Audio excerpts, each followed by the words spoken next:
जय श्री महाकाल। मेरे प्रिय साधकों एवं मित्रों, आप लोग कैसे हो। आज हम आप लोगों को इस वीडियो के माध्यम से एक बहुत बेहतरीन तंत्रोक्त विद्या से तंत्र क्रिया बतलाने वाला हूं, जो कि अत्यंत पावरफुल शक्तिशाली क्रिया है और बजरंग बली से जुड़ा हुआ यह क्रिया है।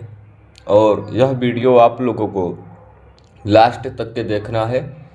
और जो हम इस वीडियो में प्रयोग विधि बतलाने वाला हूं, अपने भविष्य में, अपने जीवन में एक बार अवश्य आजमाइएगा, क्योंकि यह जो प्रयोग बतला रहा हूँ आजमाया हुआ प्रयोग है, परीक्षित किया हुआ प्रयोग है और इसका 100 में 100% पूरी तरह से लाभ मिला ही हुआ है। यह क्रिया किस काम के लिए है, इसका कार्य क्या होगा, ध्यान से सुन लीजिए। हमारे पास अनेकों लोग कॉल कर रहे थे कुछ दिनों से कि एक व्यक्ति के घर से 2 लाख रुपए की चोरी हो गई, पड़ोसी वालों ने चोरी कर लिया, ठीक है। या तब फिर आपका कोई भी वस्तु चोरी हो गया, कोई पशु पक्षी जानवर पैसा, कोई भी सामान अगर आपकी चोरी हो गई है, जो सामान चोरी हुआ है आपका वह आपका वापस आ जाएगा। जी हाँ, जो व्यक्ति चोरी कर कर सामान आपका ले गया है वह आपको वापस कर देगा, पहला फ़ायदा है।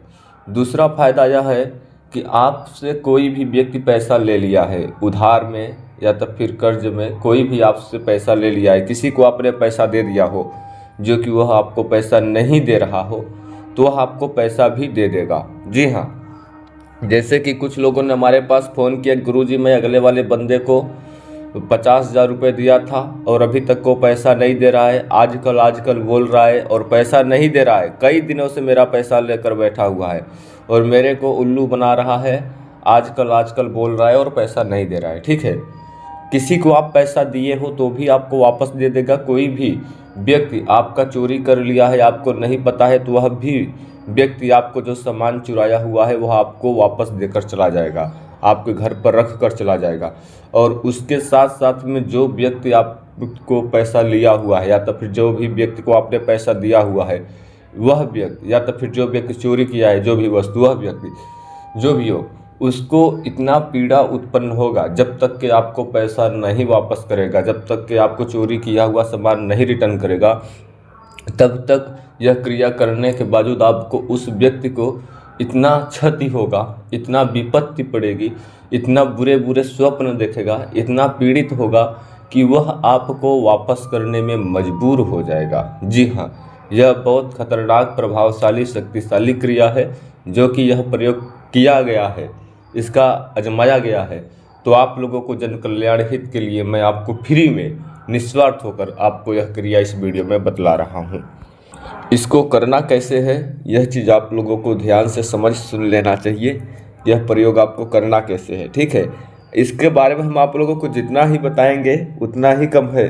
हम आपको फिर से बताना चाहेंगे कि कोई भी व्यक्ति आपका पैसा कौड़ी धन दौलत सोना चांदी पशु पक्षी कोई भी वस्तु चोरी किया है, इस क्रिया से वह वापस करने में, रिटर्न देने में मजबूर हो जाएगा। और किसी को गलती से अगर आपने बॉस हो, दोस्त हो, दुश्मन हो, यार हो, फ्रेंड हो, कोई भी किसी को अगर पैसा दिए हुए हो, कई दिनों से वह आपको वापस नहीं कर रहा है, तो वह भी पैसा देने में आपको मजबूर हो जाएगा।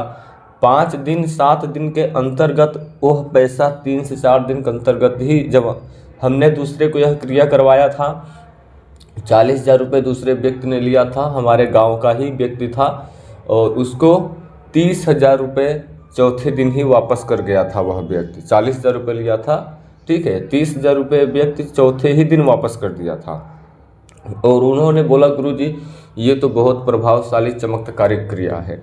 उसका पैसा लिया था 3 साल हो गया था, 40,000 रुपये लिया था, ठीक है, और वो नौकरी में लगने के लिए पैसा लिया था, उसकी गवर्नमेंट जॉब लग रही थी तो उसमें कुछ पैसों की ज़रूरत थी, उसके कारण बस उन्होंने पैसा लिया था। उसकी नौकरी भी लग गई लेकिन आज तक वो पैसा रिटर्न नहीं दिया। यह क्रिया करने के बावजूद उसका पैसा वापस दे दिया वह व्यक्ति। और पैसा देने के साथ साथ में वह व्यक्ति इतना पीड़ित होता है, इतना वह परेशानी के रास्ते से गुजरता है कि पैसा भी दे जाएगा और वो अपना परेशानी किसी से बोल भी नहीं पाएगा, और वह परेशानी जो उसके सामने होगा वो सहन भी नहीं कर पाएगा, किसी से शेयर भी नहीं कर सकता, और वह सह भी नहीं सकता, उसके पास ऐसा क्षति, ऐसा विपत्ति, ऐसा पीड़ित होता है व्यक्ति। स्वप्न के माध्यम से मानसिक रूप से, शारीरिक रूप से, हर एक प्रकार से वह परेशानी से घिर जाता है, अनेकों प्रकार से। ठीक है, जब तक कि वह पैसा नहीं वापस करेगा तब तक के दिन पर दिन उसका प्रॉब्लम बढ़ती जाएगी, और जब वो पैसा वापस कर देगा तो उसकी प्रॉब्लम ख़त्म हो जाएगी। ठीक है, इसका क्रिया इस प्रकार से है कि एक आपको नारियल का गोला लेना है। ध्यान से सुनिएगा विधि को, जहाँ पर न समझ में आए कमेंट के माध्यम से पूछ लेना है। ठीक है, नारियल का गोला कैसा लेना है, हम पानी वाला नारियल नहीं बोल रहे हैं, जटा वाला नारियल नहीं लेना है, सूखा नारियल लेना है। सूखा नारियल गोला बोले तो गरी बोलते हैं ना, उसको लेना है, और टूटा फूटा नहीं, पूरा गोला के गोला ही लेना है पूरा। ठीक है, नारियल का गोला ले लेना है। ध्यान रहे उसमें पानी नहीं होना चाहिए, जटा नहीं होना चाहिए, पूरी तरह से छिला हुआ। ठीक है, नारियल का गोला ले लेने के बावजूद आपको उसमें और सामग्री लेना है मार्केट से। नारियल का गोला लेना है और मिश्री लेना है। मिश्री शक्कर के जैसा यानी चीनी के जैसा होता है, लेकिन वह जरा से बड़ा होता है। ठीक है, वाइट कलर का होता है, सफ़ेद कलर का। मिश्री ले लेना है और जोड़ा लौंग लेना है। ठीक है, जोड़ा लौंग लेना है फूल वाला, और जोड़ा इलायची लेना है। जोड़ा यानी 2 पीस। ठीक है, फूल वाला लौंग 2, और मिश्री और गोला नारियल और इलायची और कपूर और अनाज। अनाज में बिना टूटा हुआ चावल हो गया। ठीक है, थोड़ा मात्रा में अनाज लेना है। ठीक है, बोले तो आधी मुट्ठी, आधी मुट्ठी मतलब आप लोग समझ ही रहे होंगे। ठीक है, इतना सामान ले लेना है और आपको सुबह सुबह उठना है। ठीक है, इतना सामग्री लेकर कर जो व्यक्ति पैसा लिया हुआ है उसका शरीर का कोई पहना हुआ वस्तु हो तो वो भी ले सकते हो। अगर वह नहीं है तो उस व्यक्ति का फ़ोटो भी ले सकते हो। अगर फ़ोटो भी नहीं है तो कोई बात नहीं है, तो मार्केट से एक भोजपत्र अवश्य ले लें। ठीक है, अगर फ़ोटो या कपड़ा मिल जाता है तो अति उत्तम है और ज़्यादा बेहतर होगा। ठीक है, नहीं मिलता है तो भी, मिलता है तो भी, लेकिन मार्केट से भोजपत्र अवश्य ले लेना है। ठीक है, आपको मंगलवार के दिन सुबह उठना है, नहा धो लेना है अच्छे से। ठीक है, मंगलवार के दिन सुबह उठना है, अच्छे से नहा धो लेना है। नहा धो लेने के बावजूद स्नान जैसे आपने किया तो कपड़ा पहनेंगे दूसरी। ठीक है, तो जो आप कपड़ा पहनने वाले हैं उसी कपड़े को सूखे पानी में बोले तो सादा पानी में, उसमें साबुन वगैरह ना हो, शुद्ध साफ पानी में नहा लिया। नहाकर जो वस्त्र पहनने वाले हो उसी वस्त्र को पूरी तरह से भिगो देंगे पानी में। पानी में भिगो देने के बाद उसको गार लेंगे, झटक देंगे, पानी का थोड़ा सा उसका बाहर निकाल देंगे। ठीक है, और गीला थोड़ा ओदा कपड़ा रहेगा वही को आपको धारण करना है कपड़ा को, और सारा सामग्री लेकर के बिरान पीपल वृक्ष के पास जाना है। यानी थोड़ा पुराना पीपल का वृक्ष हो और आउट एरिया में हो, बिरान जगह हो। ठीक है, जहाँ पर कोई आता जाता ना हो, कोई आपको डिस्टर्ब न कर सके। इतना सामग्री लेकर कर आपको पीपल वृक्ष के पास जाना है, जहाँ पर कोई रोक टोक न सके आपको। ठीक है, पुराना पीपल का वृक्ष हो तो अति उत्तम होगा। ठीक है, ऐसे पीपल वृक्ष के पास जाना है जहाँ पर आपको कोई परेशान न कर सके। इतना सामग्री लेकर जाना है। वहाँ पर पीपल वृक्ष के पास, वहाँ छाया के नीचे आपको एक गड्ढा खोदना है। ठीक है, इतना बड़ा गड्ढा खोदना है कि वह नारियल पूरी तरह से उसमें गड़ जाना चाहिए। ठीक है, एक गड्ढा खोद देना है। गड्ढा खोदने के बावजूद आपको नारियल में जरा से छेद कर लेना है। छेद कर कर उसमें आपको 2 लौंग डाल देना है, 2 इलायची डाल देना है। ठीक है, और अनाज डाल देना है। अनाज बोले तो जो चावल लिया हुआ है यानी अच्छा। ठीक है, बिना टूटा हुआ चावल डाल देना है। और भोजपत्र पे जो व्यक्ति पैसा लिया हुआ है उसका पूरा नाम लिखना है, पूरा नाम, और उसका माता पिता का नाम लिखना है। पहले उसका पिता का नाम लिखेंगे कि इसका पुत्र यह नाम है, और फिर उसके माँ का नाम लिखेंगे, इसका यह माता का नाम। ठीक है, माँ पहले पिता का नाम, बीच में उस व्यक्ति का नाम जो पैसा लिख लिया है, फिर माँ का नाम। ठीक है, और वह व्यक्ति का पूरा नाम लिखेंगे जो पैसा लिया है बीच में। ठीक है, भोजपत्र पे किस चीज़ से लिखना है, आपको अनार की कलम से लिख सकते हो, नहीं तो लाल मार्कर से लिख सकते हो। ठीक है, या तो फिर सिंदूर और पानी का घोल बना करके अनार की कलम से लिख सकते हो, नहीं तो लाल मार्कर से भी लिख सकते हो। ठीक है, और अनार के कलम से लिखोगे तो बहुत अच्छा होगा। नहीं अनार के कलम की आपके पास व्यवस्था है, नहीं सक्षम हो, तो आप लाल मार्कर से भी लिख सकते हो। भोजपत्र पे ही लेकिन लिखना है। भोजपत्र पंसारिक दुकान पे मिल जाएगा आराम से, वह जाकर उस पर लिख देना है। वो भी नारियल के अंदर फोल्ड करके भोजपत्र को डाल देना है, ठीक है।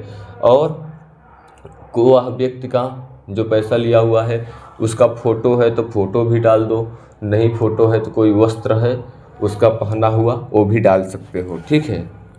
अगर फ़ोटो वस्त्र नहीं है तो कोई बात नहीं है, भोजपत्र पर उसका नाम लिखकर डालने के बावजूद आटा का गूँथ कर थोड़ा से ले जाएं, आटा गूँथ कर उसका मुख जो नारियल में छिद्र किया है, होल किया है, उसको भरने के लिए, भरने के बावजूद उसका मुख को बंद कर देना है, ठीक है।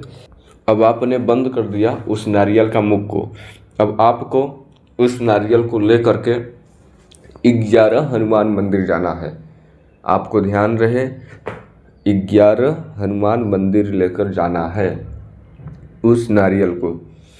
पहले मंदिर जाएंगे हनुमान जी को तो आपको वहाँ पर 5 अगरबत्ती जलाएंगे, 1 दीपक जलाएंगे, 1 कपूर जलाएंगे और प्रार्थना करना है हनुमान जी से कि फला फला व्यक्ति ने मेरा पैसा इतने दिनों से लिया है, इतना रुपए लिया है। अगले वाले व्यक्ति का नाम बोलते हुए चोरी किया हुआ है तो भी बोलना है कि इतना पैसा मेरा चोरी हो गया है, इस दिन से इतना पैसा मेरा घर से गायब हो गया है, या तो फिर जो भी वस्तु है गायब हुआ है, या तो फिर जो भी पैसा व्यक्ति को दिया है, जितना अमाउंट जितने दिनों से, अगरबत्ती कपूर दीपक हनुमान जी के सामने जला कर बोलना है, उनसे प्रेयर करना है, प्रार्थना करना है, आग्रह करना है, ठीक है।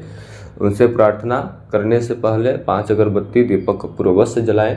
प्रार्थना करने के बावजूद उनको प्रणाम करें और उनका जो सिंदूर लगा होता है, पैर का सिंदूर, उस नारियल में लगा दें आप, ठीक है। ऐसे आपको हर मंदिर जाना है। हर मंदिर में आपको सबसे पहले अगरबत्ती जलाएंगे, ठीक है, कपूर जलाएंगे, दीपक जलाएंगे और फिर अपनी प्रार्थना बोलना है। जैसे पहले मंदिर के करे थे उसी प्रकार से दूसरे तीसरे चौथे करना है। 11 मंदिर हनुमान जी को ऐसे करना है और 11 टीका सिंदूर का नारियल में लगाना है, ठीक है। 11 मंदिर का 11 सिंदूर का टीका उस नारियल पे लगाएंगे। नारियल अपने हाथ में रखेंगे, प्रार्थना करेंगे, दीपक अगरबत्ती कपूर जला करके 5, ठीक है, 5 अगरबत्ती जलाएंगे, 1 पीस कपूर जलाएंगे, टीकी छोटी सी, ठीक है, दीपक जलाएंगे, तिल का तेल का या सरसों के तेल का या देसी घी का, और प्रार्थना करना है हाथ में नारियल लेकर। प्रार्थना करने के बावजूद गुम हुआ है पैसा या दिया हुआ है पैसा, उसका व्यक्ति का नाम सहित लेकर कर, जितने दिनों से या जितने दिनों से गायब हुआ है, पैसा चोरी हुआ है, या जितने दिनों से आपने पैसा दिया हुआ है, वह सहित नाम लेकर कर उनसे प्रार्थना करना है। प्रार्थना करने के बाद टीका एक नारियल में लगा देना है। ऐसे 11 टीका लगाना है 11 मंदिरों में। 2 दिन 3 दिन 4 दिन में लगा सकते हो, ढूंढ ढूंढ के मंदिर, ठीक है। 11 हनुमान जी के मंदिरों से लगाना है। लगाने के बावजूद आपको जैसे 11 पुज जाता है, 11 पूरा हो जाता है, तब आपको जहाँ पर आपने गड्ढा खोदा था पीपल वृक्ष के पास, वहाँ पर जाना है। उस नारियल को दफन कर देना है, मुख बंद रहने देना है आटे से, ठीक है। बस नारियल को वहाँ पर बंद कर देना है, गड्ढे में माटी बराबर कर देना है और उसके ऊपर जैसे नारियल को ज़मीन के अंदर गाड़ दिया, जो गड्ढा खोदे थे, ऊपर से माटी बराबर कर दिया, ठीक है, नारियल ज़मीन के अंदर हो गया, ठीक है।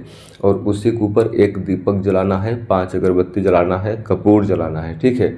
और 1 पटाखा लगे तो जो भगवा कलर होता है ना, झंडा, वो भी वहीं पर गाड़ देना है। दीपक जलाना है, कपूर अगरबत्ती, इतना कर कर फिर से एक बार प्रार्थना करना है कि यह व्यक्ति, जैसे आपने मंदिर पे प्रार्थना किया था वैसे ही पीपल वृक्ष के पास जो आपने गड्ढा खोदा वहाँ पर भी हनुमान जी की प्रार्थना करना है। प्रार्थना करने के बावजूद आपको वहाँ से चले आना है, पीछे मुड़कर नहीं देखना है, फिर आप देखेंगे चमत्कार हो गया। ध्यान रहे, पीछे मुड़ के नहीं देखना है क्रिया करके आते टाइम पे, और जब तक कि आप यह प्रयोग करेंगे पूरी तरह से ब्रह्मचर्य का पालन करेंगे, मन को पूरी तरह से शुद्ध और पवित्र रखेंगे, साफ वस्त्र पहनकर प्रयोग करेंगे, और किसी भी प्रकार का मन में छल कपट लेकर नहीं करना है कि होगा कि नहीं होगा। यह अत्यंत खतरनाक प्रयोग है। और जो नारियल में हमने अनाज बोला है, लौंग डाला है, इलायची डाला है, अनाज डाला है, भोजपत्र पे नाम लिख कर डाला है, ये सारा सामग्री के साथ साथ में एक सामग्री और डालना है, वह है शहद। ठीक है, शहद भी नारियल के अंदर डालना है सारा सामग्री के साथ में, जो सामग्री हमने बताया है। आप देखेंगे उसी दिन जब आपने दीपक जलाया था नारियल के ऊपर, जब वो दीपक बुझ जाएगा, तेल ख़त्म हो जाएगा या हवा के झोंके से बुझ जाएगा, तो उसी घड़ी उसी टाइम से जो व्यक्ति पैसा लिया हुआ है या तब फिर जो चोरी कर कर कोई सामान लेकर गया है, उसका उल्टा गिनती स्टार्ट हो जाता है। कब तक कि उसका उल्टा गिनती चालू रहेगी? जब तक कि वह आपका वह सामग्री या तब फिर वह पैसा वापस नहीं कर देता है। वह पूरी तरह से बेख्याल हो जाएगा, पूरी तरह से वह परेशान हो जाएगा। वहाँ तक आप लोगों को सोच नहीं कर सकते हो। इंसान का मार सह सकता है, लेकिन ऊपर वाले का जो दंड होता है इंसान कभी नहीं सहन कर पाता है। वह किस तरह से परेशान होगा, किस तरह से मजबूर होकर पैसा देगा, आप खुद के नहीं सोच सकते हो। वहाँ तक के आप अपने भविष्य में, स्त्री हो पुरुष हो कोई भी व्यक्ति हो, यह प्रयोग एक बार अवश्य ही अपने जीवन में आजमाएं और अपने जीवन में चमत्कार देखें। ठीक है, यह प्रयोग में कोई भी प्रकार के मंत्र, धूप बत्ती, आसन, बहुत बड़ा अनुष्ठान, हवन वगैरह कुछ नहीं करना है, लेकिन यह प्रयोग बहुत तीक्ष्ण है। आप अपने जीवन में एक बार आजमाओगे, करोगे, तो आप खुद को देख पाओगे क्या हम सही बता रहा हूँ या गलत बता रहा हूँ, क्योंकि यह प्रयोग आजमाया हुआ है, किया गया है। ठीक है, आप लोगों को जहाँ पर नहीं समझ में आता है कमेंट के माध्यम से पूछिएगा। वीडियो पसंद लगे तो चैनल को सब्सक्राइब करना है, लाइक करना है और दूसरे के पास शेयर करना बिल्कुल नहीं भूलना है, ताकि ऐसे ज्ञान से वह भी प्रांगत हो सके, परीक्षित हो सके। अब आप लोग हमें यहीं पर आदेश दो, मैं अपनी बाड़ी को विराम दूंगा, फिर से लौटूंगा एक विशेष रहस्यमयी विचित्र जानकारी के साथ। तब तक के लिए जय श्री महाकाल, आपका दिन शुभ हो।